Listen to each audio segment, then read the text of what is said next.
네, 옆에 계신 분들과 함께 한번 인사하겠습니다. 믿음으로 승리합시다. 네, 믿음으로 오후 예배도 승리하면 좋겠습니다. 오늘은 세상에서 의인으로 이런 제목으로 함께 말씀을 나누겠습니다. 해운대에서의 삶이 어떠세요? 라고 제게 물으신다면 한 달을 살아온 저는 선뜻 좋아요 이렇게 말할 수는 없을 것 같습니다. 네, 좋긴 좋은데요. 아직도 썩 괜찮다 싶지만 적응 중이다 이런 생각이 좀 듭니다.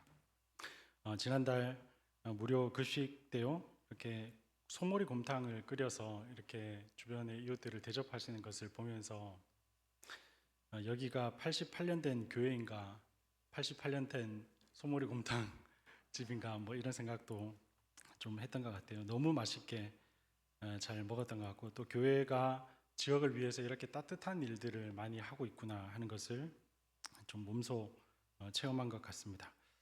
그래서 지난 한 달 해운대에서의 삶이 어떠세요? 저한테 이렇게 물어보신다면 아마 해운대와 사랑이 조금씩 이제 연걸어가는 싹트는 그런 시간이 아닌가 싶습니다. 이렇게 대답하고 싶어요. 해운대에서 제가 이제 한 달 넘게 살고 있는데요. 해운대에 대한 많은 생각들을 좀 하게 되는 것 같습니다. 지난 주간에는 좀 문득 해운대라는 말 뜻이 뭐지? 이런 생각을 하다가 인터넷에 물어봤어요. 해운대라는 지명이 어떻게 생겼는지. 그랬더니 해운대라는 지명은 신라 말의 대학자 최치원 선생이 이곳에 왔다가 아름다운 경치에 반해서 동백섬에 자기의 호인 해운이라는 단어를 적었다. 거기로부터 해운대라는 지명이 유래됐다. 뭐 이런 글들을 봤습니다. 그래서 해운이 이제 바다와 구름이고요. 대자는 이제 누각, 뭐 누대 이런 뜻입니다. 그래서 바다와 구름이 어우러진 누대라는 말이 해운대의 지명의 유래라고 합니다. 알고 계셨습니까? 네, 다 알고 계시죠. 너무 제가 지금 뻔한 얘기를 하고 있군요. 네, 어쨌거나 뭐 해운대가 어떤 곳인가 이런 것들을 좀 생각하고 살고 있습니다. 해운대는 저와는 좀 추억이 있는 그런 장소인 것 같아요. 고등학교 때 동대구역에서 기차를 타고 해운대역까지 와서 해운대 바다를 거닐었던 기억이 있고 대학교 때는 친구들과 티코를 타고 해운대까지 왔었던 그런 기억이 있습니다. 2년 전에도 저희 가족은 해운대로 가족 여행을 왔었고요. 25년 작년에도 저는 이제 부산 지역에서 있었던 세미나 때문에 해운대로 몇 번 왔었던 것 같습니다. 그래서 제가 해운대 교회 지원할 때는 이 교회는 잘 모르지만 이 해운대라는 지역에 대한 매력도 있었던 것 같습니다. 해운대라는 지명 자체가요. 이 지명 자체가 제게 가장 각인된 경험은 2009년에 방영된 영화 해운대 때문입니다. 해운대라는 영화를 다 보셨습니까? 네, 그 영화는 1145만 관객이 들었어요. 정말 많은 관객이 한국의 많은 사람들이 봤던 영화입니다. 그 영화를 만든 윤재균이라는 감독님이 2004년도쯤에요. 인도에 이렇게 쓰나미가 있을 때 그 뉴스를 해운대에 머무시다가 보시고 이 해운대에 그런 쓰나미가 몰려오면 어떻게 될까 이런 상상을 하시다가 그 영화를 만드셨다고 합니다. 혹시 영화의 장면들이 기억이 나시는지 모르겠는데 그 영화는 정말 해운대에 말도 안 되는 거대한 쓰나미가 닥쳐오고 그 쓰나미 때문에 사람들이 살려고 발부동 치면서 서로를 위해서 희생하고 또 가족들을 뭐 살려내려고 하는 그런 이야기들이 방영이 됐습니다. 신앙인은요 이런 영화 특히 이 해운대 같은 영화를 보면 심각한 물 재난이구나 대형 재난이구나 이런 생각을 하는 것과 동시에 오늘 본문에 나오는 노아의 홍수 사건이 당연히 오버랩되는 것을 느끼게 됩니다.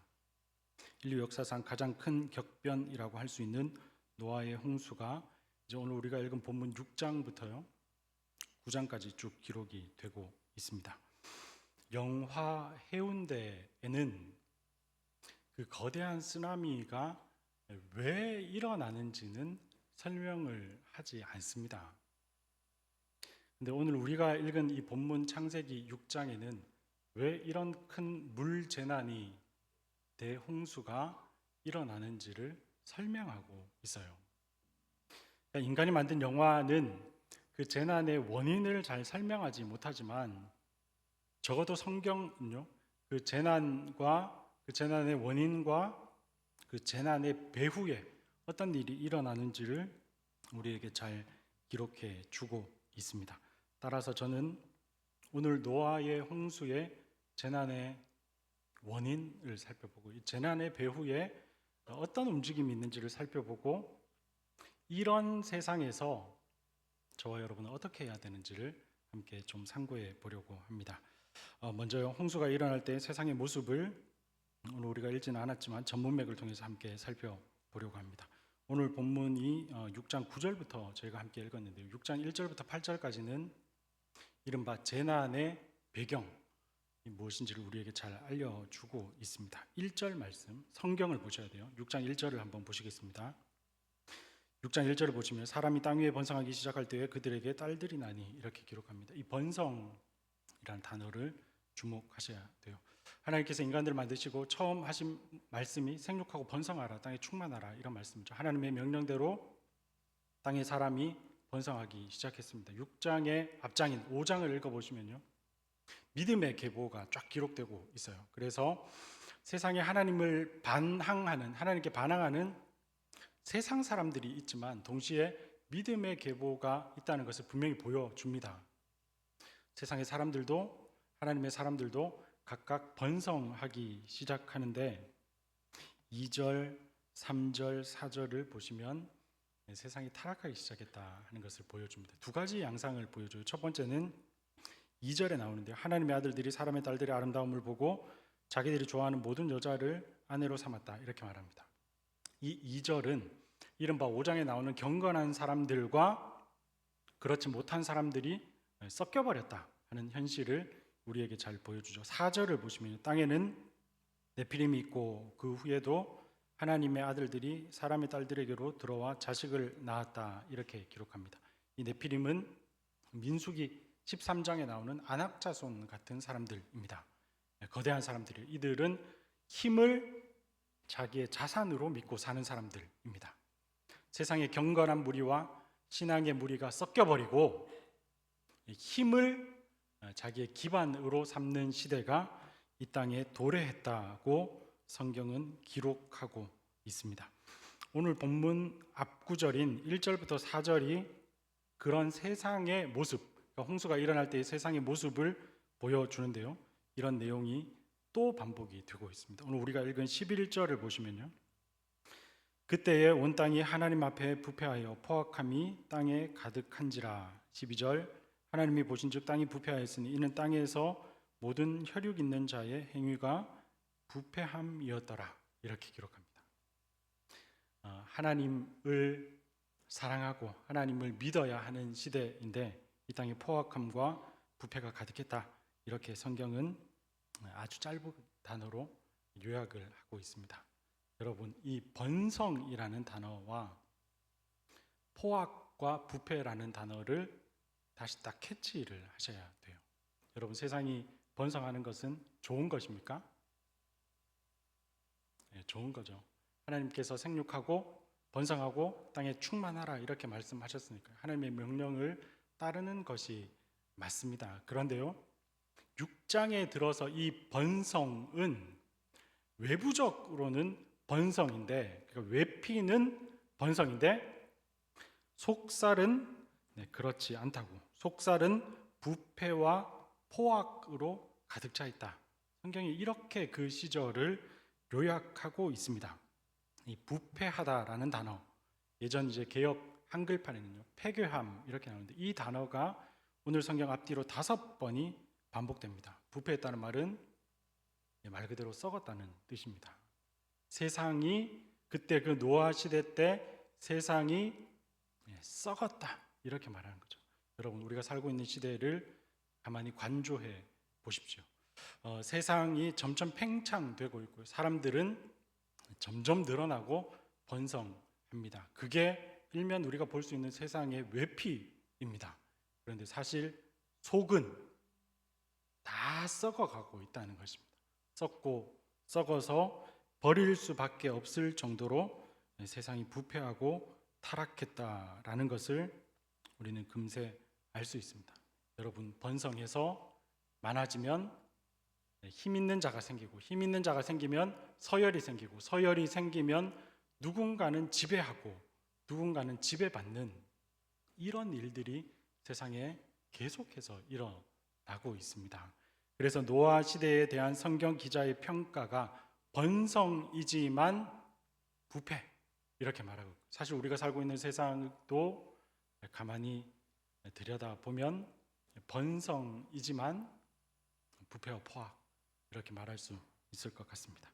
어제요, 제가 아는 지인이 서울에서 이제 부산으로 놀러 왔습니다. 그래서 오늘 예배도 같이 드렸는데요, 어젯밤에 이제 서울에서 지인이 왔으니까 해운대 바닷가를 갔어요. 그런데 바닷가에 밤에 갔더니 지금 비축제를 하고 있습니다. 그래서 이제 서울에서 오신 촌분들과 함께 이렇게 해운대 바닷가를 구경을 했습니다. 그리고 사진을 찍었어요. 바다를 보는데 어제 바람이 많이 불었죠. 그래서 파도가 많이 일어났습니다. 제가 눈으로 직접 목격한 파도 중에서는 가장 높았던 것 같아요. 그래서 파도가 많이 있는 바다를 배경으로 사진을 찍었습니다. 사진을 이렇게 딱 찍는데요, 저희 아들이 이제 중학교 2학년에 올라가는데 저희 아들이 제게 이렇게 말했어요. 아빠, 바다를 배경으로 사진을 찍는 게 아니라 바다 반대편으로, 그러니까 해운대의 야경을 보면서 그 많은 높은 건물들의 야경을 배경으로 사진을 찍어야 되는 거 아니에요? 제게 이렇게 말했습니다. 저희 아들은 대도시를 무척 좋아합니다. 네. 제가 서울에 살다가 이제 진주로 사역을 하러 갔는데요, 저희 아들이 울었어요. 울면서 한 얘기가 뭐냐면, 아빠, 진주에 맥도날드 있어요? 이렇게 말하면서 울었습니다. 진주에서 이제 저희가 부산으로 이사를 올 때 이제 우리가 부산으로 가게 됐다, 해운대로 가게 됐다, 이렇게 말했을 때 저희 아들이 환하게 웃으면서 거기는 한국 제2의 도시니까 좋겠네요, 이렇게 말을 했단 말이에요.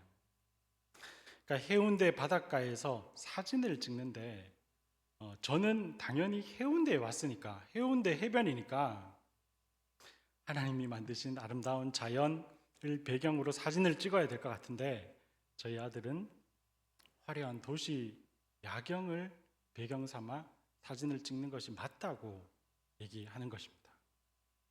여러분, 제가 설교 서두에 말씀드린 것처럼 제가 고등학교 때 한 20년이 훌쩍 넘었습니다. 그때 제가 해운대 왔을 때요, 그 풍경이 정확하게 기억은 나지 않지만 분명히 지금하고는 좀 달랐던 것 같아요.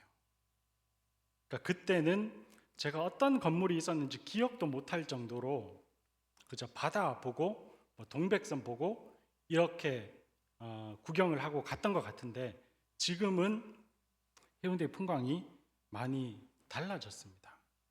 제가 설교를 준비하면서 이렇게 생각을 해봤어요. 그때 해운대는 굉장히 담백한 아름다움이 있었는데 지금은 굉장히 화려해졌구나, 이런 생각을 했습니다.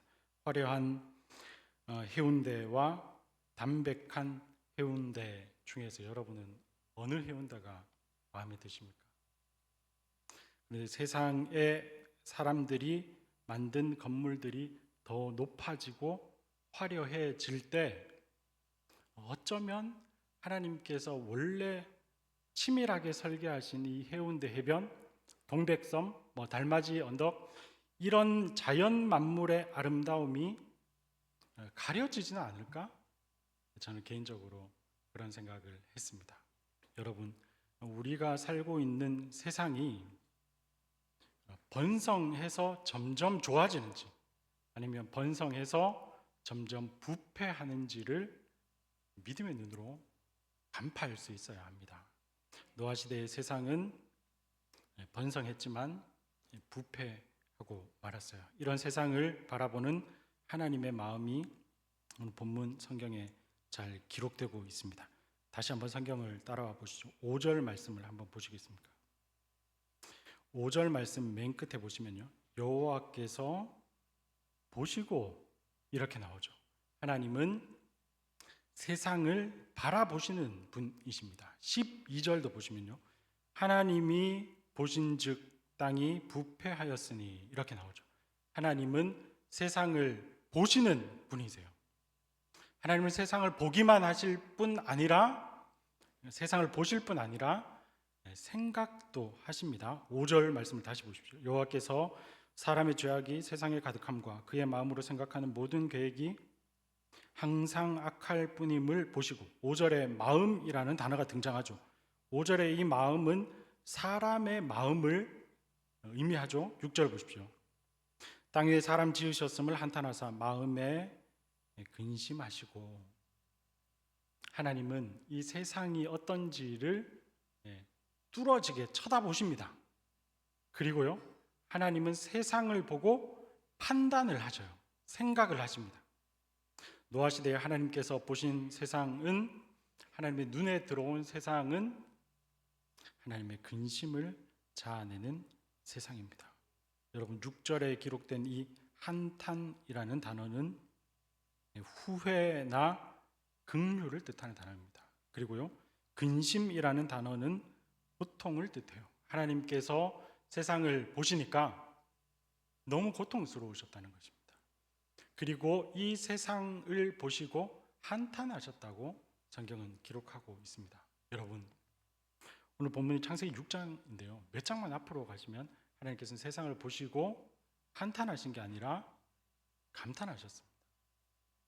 하나님께서 지어놓으신 세상 만물을 보시고 내가 보기에 심히 좋았더라 이렇게 말씀하시고, 사람을 보시고 너무 좋았다 이렇게 말씀하시죠. 세상을 보시고 감탄하신 하나님은 불과 우리가 한숨으로 읽을 수 있는 이 몇 장 사이에 그 감탄이 한탄으로 바뀌어버리셨다는 것입니다. 여러분, 오늘 본문은 하나님의 고통과 슬픔의 마음을 우리에게 아주 분명하게 보여줍니다.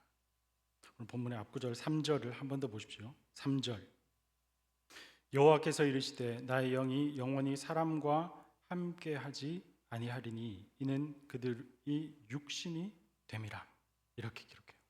여러분, 이 구절도 창조하셨을 때의 그 하나님에 관한 기록과는 굉장히 배치되는 구절입니다. 하나님께서 흙으로 사람을 빚으시고 그 코에 생기를 불어넣으시니 사람이 뭐가 되죠? 생명이 되죠. 하나님의 영이 사람에게 들어왔습니다. 그런데 오늘 본문 3절은 하나님의 영이 사람과 함께하지 않고 그들은 그저 육신, 흙덩이일 뿐이다 라고 성경이 이야기하고 있는 것입니다. 여러분, 이것이 오늘 본문에 기록된 하나님의 마음, 이렇게 말할 수 있습니다. 하나님은 세상을 보시고 마음 아파하시고 슬퍼하시고 하나님의 영을 거두기로 하시고 세상을 멸할 계획을 세우고 계십니다. 하나님께서 이런 분이라는 것을 저와 여러분이 다시 기억해야 돼요. 그러니까 하나님은 우리와 멀리 떨어져 계신 어떤 의지가 없으신 분이 아니십니다. 하나님은 지금도 살아계시고 이 땅을 다 보시고요, 이 땅을 향한 생각들을 가지고 계시고 이 땅을 향해서 어떤 행동을 하실 수 있는 분이세요. 여러분, 우리가 마음먹은 것은 우리의 행동으로 다 옮겨지지 않죠. 그러나 하나님은 생각하시는 대로 행동하시는 분이십니다. 세상을 멸할 계획을 세우시고 하나님께서 이 세상을 안타까워하고 계십니다. 이 부분도 저와 여러분에게 그대로 적용을 해봐야 돼요. 여러분, 하나님의 마음이 우리에게 부어지면 우리는 좋습니까? 좋지 않습니까? 정말 하나님의 마음이 우리에게 부어지면, 하나님의 마음이 우리에게 알려지면 우리가 마냥 기쁘고 즐겁습니까? 그렇지 않죠. 사실 하나님의 마음이 우리에게 부어지는 것은 은혜이지만 하나님의 마음이 어떤 마음이냐 하고 우리에게 서서히 알려지기 시작하고, 특별히 타락한 세상을 향한 하나님의 마음이 우리에게 알려지면 우리는 사실 불편하고 괴롭습니다. 그러나요, 하나님의 마음을 알아가는 것이 우리의 신앙의 여정의 중요한 과정이라는 것을 저와 여러분이 다시 기억해야 합니다. 하나님 세상을 향해서 멸할 계획을 세우셨습니다. 그러나요, 하나님은 동시에 세상을 살릴 계획도 세우셨습니다. 다시요, 하나님은 세상을 향해 멸할 마음도 가지셨지만 세상을 살릴 마음도 가지셨습니다. 하나님은 한 손에는 심판, 한 손에는 자비를 들고 계십니다. 하나님은 심판하시는 하나님이신 동시에 보존하시는 하나님이십니다. 이 하나님의 마음이 우리에게 부어질 때 우리는 비로소 이제 어떻게 살아야 할지를 결정할 수 있습니다. 오늘 본문을 보시면요, 배역한 세상, 부패한 세상, 하나님의 후회하는 마음 앞에 믿음의 한 사람이 등장하고 있습니다. 본문의 앞구절인데 8절 말씀은 같이 한번 읽겠습니다. 8절 시작. 그러나 노아는 여호와께 은혜를 입었더라. 9절도 같이 읽겠습니다. 9절 시작.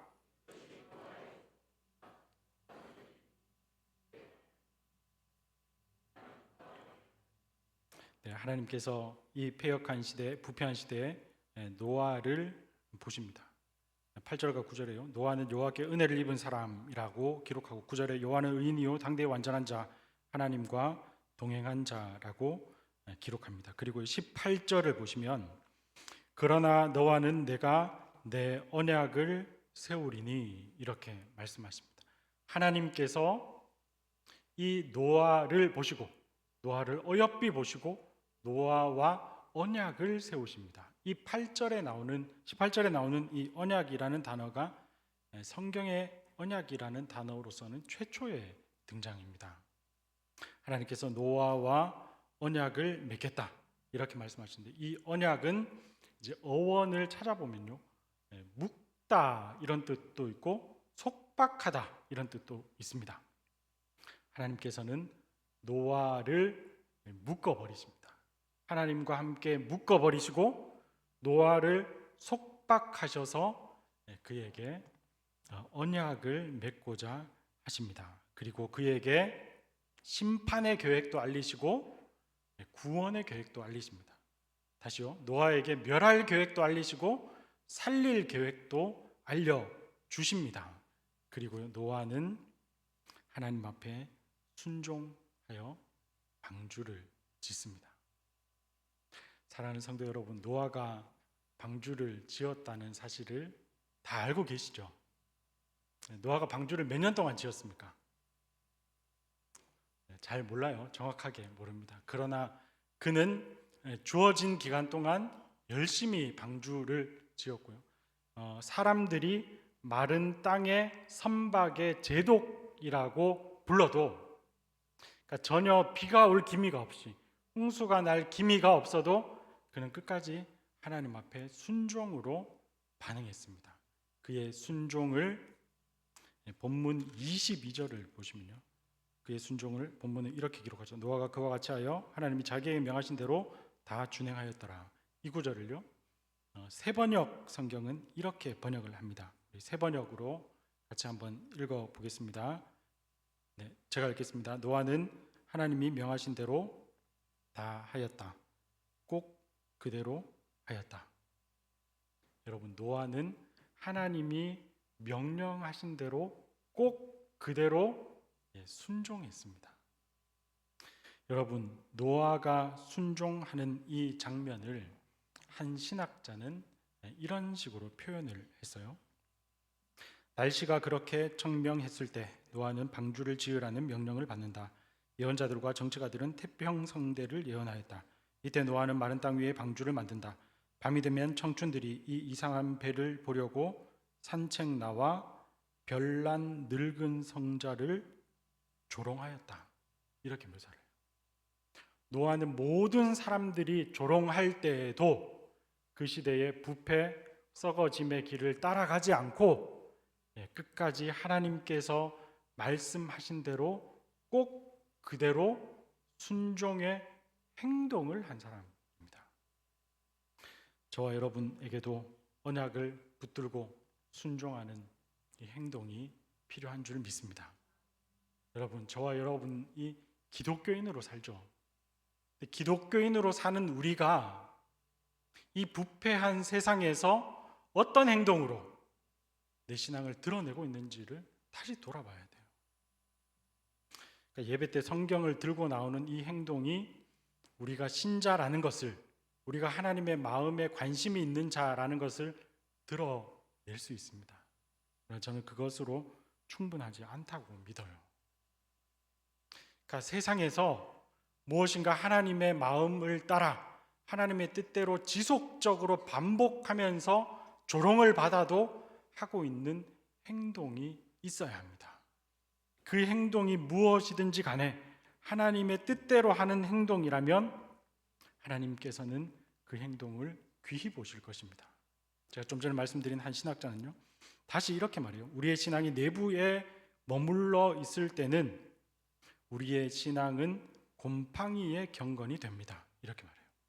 여러분, 우리의 신앙이 그저 여기에만 머물러 있으면, 그래서 행동으로 드러나지 않으면 우리의 신앙은 곰팡이 신앙입니다. 곰팡이 신앙. 우리가 예수님을 믿는다는 것이 우리의 어떤 행동으로 지속적으로 드러나야 한다는 말입니다. 야고보 사도는 이렇게 말하죠. 야고보서 2장 17절 같이 읽겠습니다. 시작. 행함이 없는 믿음은 그 자체가 죽은 것입니다. 믿음은 방주를 만드는 행동으로 드러났고요. 저와 여러분의 믿음도 하나님께서 원하시는 그 뜻에 따른 행동으로 드러나야 합니다. 이 노아가 방주에 들어가고요. 1년 동안 방주 안에 있습니다. 1년이 넘는 긴 시간 동안 방주에 있고요. 노아가 그 방주에 있다가 다시 나오는 그 장면을 성경은 잘 기록하고 있는데요. 성경 창세기 8장 20절 8장 20절을 같이 읽겠습니다. 시작. 노아가 여호와께 제단을 쌓고 모든 정결한 짐승과 모든 정결한 새 중에서 제물을 취하여 번제로 제단에 드렸더니. 아멘. 이것이 노아가 처음 방주에서 나와서 했던 행동이에요. 그러니까 여러분 잘 생각해 보십시오. 노아의 방주의 1년이 깨끗한 크루즈선을 탄 게 아니죠. 많은 짐승들이 배설하는 배설물 사이에서 혼탁한 공기 안에서 매우 힘든 시간을 보냈을 것입니다. 노아가 방주에서 나왔을 때요, 하고 싶은 행동들이 많았을 거예요. 그렇지만 그는 모든 행동을 뒤로 하고 하나님께 제사 드릴 제단을 먼저 쌓게 됩니다. 제단을 쌓고 하나님을 예배합니다. 무슨 말일까요? 그는 1년이 넘는 긴 시간 동안 믿음으로 방주 안에서 행동하면서 버텼다는 거예요. 방주를 짓기 전부터, 방주 안에 들어갔을 때도, 방주에 나왔을 때도 그는 하나님을 계속 생각하고 하나님 마음을 생각하고 하나님께서 기뻐하시는 순종의 행동 혹은 순종의 예배를 하나님 앞에 올려드렸다는 것입니다. 이 노아의 모범을 따라서 아브라함도 이삭도 야곱도 요셉도 가는 곳마다 예배라는 순종의 행동으로 하나님을 찬양합니다. 여러분, 저와 여러분에게 이런 순종의 행동이 있으면 좋겠어요. 하나님께서 이런 순종의 행동을 보시고 그를 통하여 세상을 살릴 계획을 세우신 줄 믿습니다. 저와 여러분이 이 시대에 노아가 되면 좋겠습니다. 제가 설교를 마무리하면서 한 가지 질문을 드리죠. 여러분, 하나님은 완전하신 분이시죠? 하나님은 완전하십니다. 그의 생각도 계획도 완전하신 분이죠. 하나님은 후회하십니까? 하나님은 오늘 본문에 보시면요, 후회하시는 것처럼 기록되죠. 근데 하나님의 후회라는 말이 낯설지만 하나님의 후회는 새로운 시작과 연결되어 있습니다. 그러니까 오늘 본문에서 하나님께서 한탄하시고 근심하시지만 하나님의 한탄과 근심 혹은 예전 성경의 이 후회는 노아를 통한 새로운 창조로 연결이 되죠. 사무엘상 15장 35절을 같이 보겠습니다. 같이 읽겠습니다. 시작. 사무엘이 죽는 날까지 사울을 다시 가서 보지 아니하였으니 이는 그가 사울을 위하여 슬퍼함이었고 여호와께서는 사울을 이스라엘 왕으로 삼으신 것을 후회하셨더라. 여러분, 이 구절이요, 사무엘상 15장 35절이 15장의 마지막 구절이에요. 하나님께서 사울을 이스라엘 왕으로 삼으신 것을 후회했대요. 하나님께서 후회하셨대요. 그렇지만 16장 1절은 이렇게 이어집니다. 우리 16장 1절도 같이 읽겠습니다. 시작.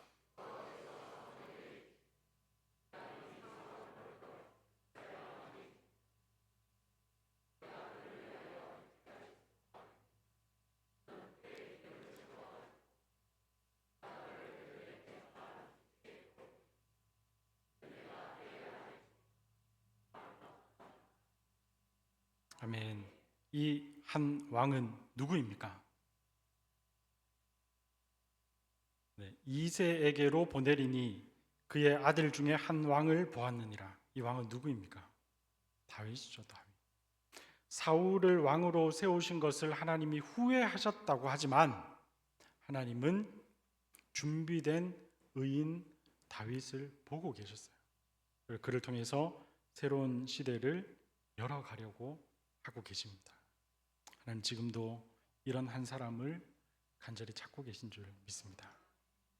여러분, 해운대에서 가장 좋은 교회는 어느 교회입니까? 네, 제 친구가, 저희 대학교 캠퍼스 친구가요, 여기 조금 가면 있는 그 큰 교회 있죠, 수땡땡 교회, 그 교회에서 사역을 하고 있습니다.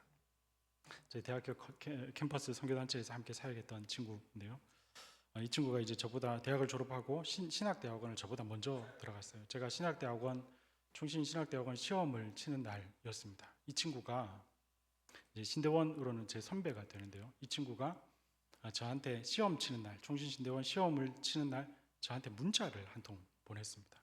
그 문자가 히브리서 3장 1절의 말씀이었습니다. 그러므로 함께 하늘의 부르심을 받은 거룩한 형제들아, 우리가 믿는 도리의 사도이시며 대제사장이신 예수를 깊이 생각하라, 이런 문자였어요. 예수를 깊이 생각하라, 이런 문자였어요. 제가 그 문자를 처음 받고 얘가 왜 이런 문자를 보냈지? 이런 생각을 했습니다.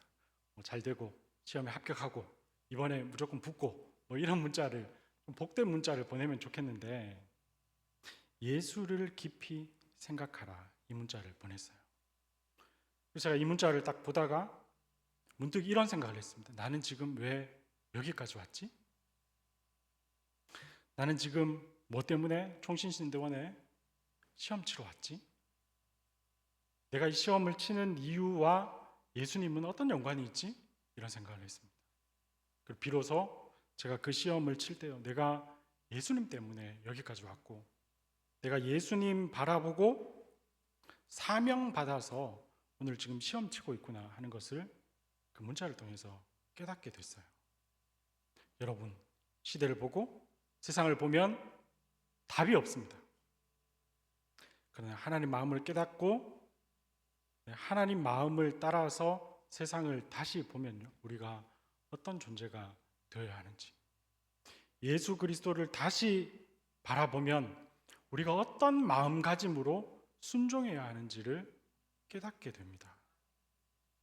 이번 한 주간요, 언론을 뒤덮었던 기사가 영화 배우였던 고 안성기 씨가 사망했다는, 그래서 장례를 진행한다는 그런 뉴스였습니다. 여러분도 다 보셨을 것 같아요.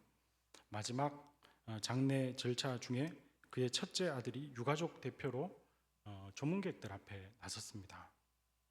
그리고 그 첫째 아들이 5살이었을 때 그의 아버지 고 안성기 씨가 5살 된 자기에게 써줬던 편지가 어쩌면 이 세상 사람들을 위한 아버지의 메시지일지도 모르겠습니다 라고 하고 그 편지를 눈물로 읽어 내려가기 시작했어요. 그 편지의 내용이 이렇습니다. 다빈아, 이 세상에 내가 처음 태어난 날 아빠를 꼭 빼어 닮은 외모, 아빠 주먹보다 작은 내 얼굴을 처음 보는 순간 눈물이 글썽거렸다. 벌써 이만큼 커서 의젓해진 모습을 보니 이 세상에 아무것도 부러울 게 없구나. 아빠는 다빈이가 항상 겸손하고 정직하며 남을 사랑할 줄 아는 넓은 마음을 가진 사람이 되었으면 한다. 그리고 자신의 일에 최선을 다하고 시간을 꼭 지킬 줄 알며 실패나 슬픔을 마음의 평화로 다스릴 줄 아는 사람이 되었으면 한다. 이렇게 말했어요. 5살 된 아들의 미래가 이랬으면 좋겠다고, 자기 삶의 모든 가치관을 다 담아서 이 아들에게 편지를 쓴 것 같아요. 근데 이 편지의 마지막이 이렇습니다. 동생 필리비가 있다는 것을 늘 기쁘게 생각하고 동생을 위해 기도할 줄 아는 형이 되거라. 그리고 마지막 줄이에요. 이 세상에서 참으로 바꿀 수 없는 것이 필요한 것은, 이 세상에서 참으로 바꿀 수 없을 정도로 필요한 것은 착한 사람인 것을 잊지 말아라. 이렇게 말했어요. 그러니까 아버지가 아들에게요, 세상에는, 이 험악한 세상에는 착한 사람이 꼭 필요하다. 넌 착한 사람이 되어라. 이렇게 말을 해준 것이죠. 여러분, 오늘 본문하고 이대어 보십시오. 이 험악한 세상, 이 부패한 세상, 이 화려하기만 하고 번성하는 세상에 정말 필요한 사람은 착한 사람이기도 하지만, 오늘 성경에 있다면요, 하나님과 동행하는 의인 한 사람이 필요합니다. 순종하는 의인 한 사람, 예배하는 의인 한 사람이 필요합니다.